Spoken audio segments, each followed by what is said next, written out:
আওয়ামী লীগের একদলীয় নির্বাচনে সহায়তাকারী কর্মকর্তাদের বিচার ও দলীয় সুবিধাভোগীদের শাস্তিসহ একগুচ্ছ সুপারিশ জমা দিল বিএনপির সংস্কার কমিটি।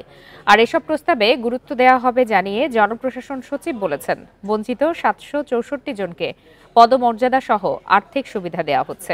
মহার্ঘ ভাতা পাচ্ছেন সব সরকারি কর্মকর্তা কর্মচারী।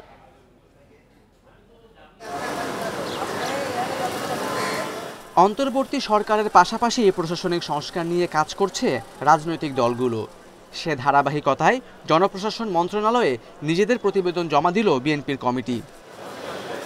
আওয়ামী লীগের গত ৩ নির্বাচনে যেসব কর্মকর্তা সহায়তা করেছেন তাদের বিচারের সুপারিশ রয়েছে এই প্রতিবেদনে। শাস্তির আওতায় আনতে বলা হয়েছে ১৫ বছর ধরে দলীয় সুবিধাভোগীদের।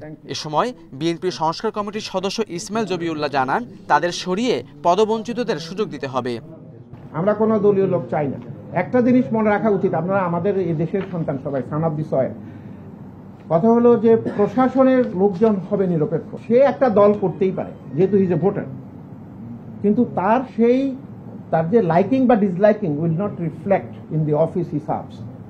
পরে জনপ্রশাসন সচিব জানান, বিএনপির সংস্কার প্রস্তাবগুলো গুরুত্ব দিয়ে দেখবে সংস্কার কমিশন। আর সব শ্রেণীর সরকারি কর্মকর্তা কর্মচারীদের দেয়া হচ্ছে মহার্ঘ ভাতা। মহার্ঘ ভাতা কমিটি করেছে, যেখানে আমিও আছি।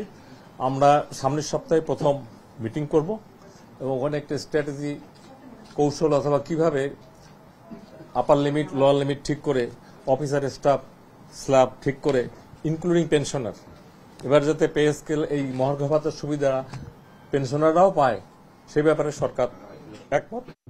এছাড়া কর্মকর্তাদের তুলনায় কর্মচারীরা বেশি ভাতা পাবেন জানিয়ে সচিব বলেন, এ সুবিধা পাচ্ছেন পেনশনে যাওয়ারাও।